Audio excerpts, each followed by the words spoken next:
So when you unwrap them, when you first unwrap them, they look like this, all right? Okay. They're very lightweight. Let's make sure we're under there. There we go. They're very lightweight. It's been compacted, like I said, by the gizzard, all right? Oh, my probe is missing. I'm going to steal your probe because mine's missing. Okay. They're very lightweight. Because of the heat sterilization process and the fact that even though these are real bones, the bones are not alive anymore, the bones are very brittle, which means they break very easily. All right, so we have to be careful as we're doing it. If you grab it and just try to break it, you break all the bones that are inside. All right, so what I do is I usually start and I take my probe and I just try to find a place that I can start to loosen the fur.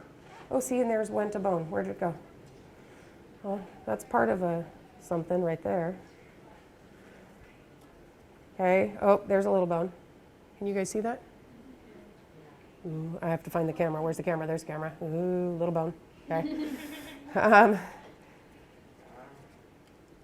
I inevitably, as I'm doing this, it eventually gets to a point that, oh, there's a mandible.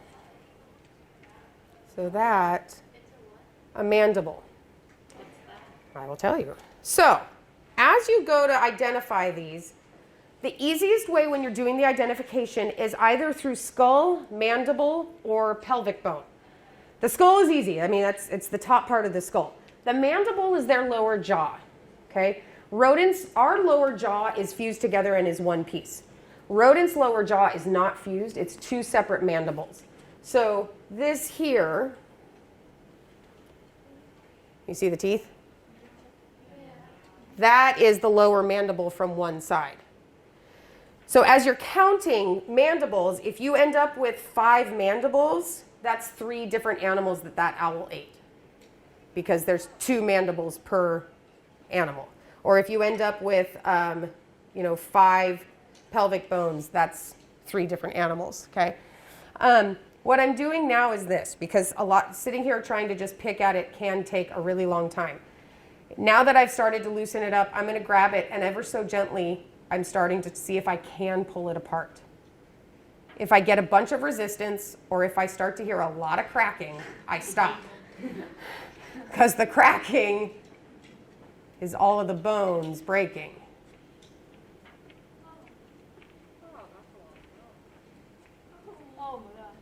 There you go.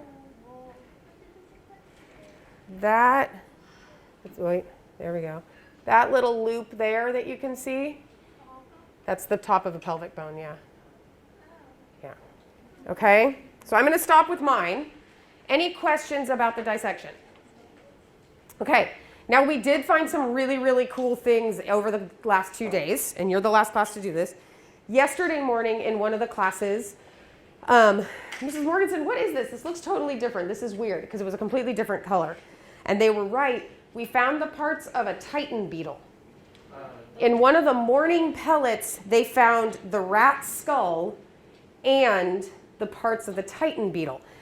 I only know it's a Titan beetle because Miss Kim came and identified it for us. I was like, Miss Kim, what is this thing?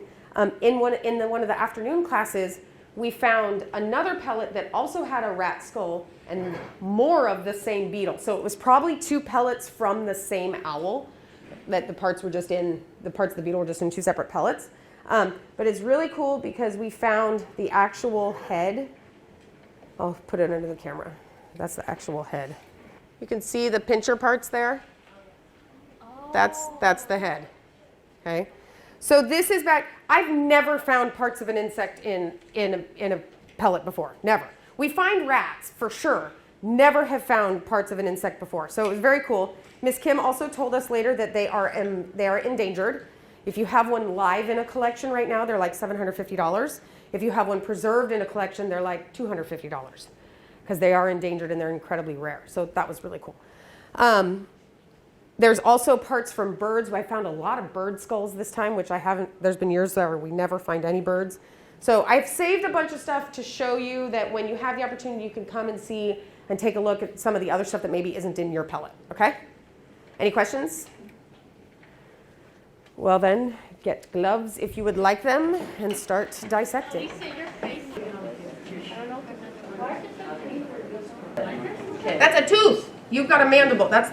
You can see it starting to go up inside. So it's in it. It's either in the mandible or it's in the skull. This is really cool. This is their tibia fibula. This here. So your tibia is your big shin bone, and the fibula is the little skinny one that's in your leg. Their bones aren't separated. They're fused together.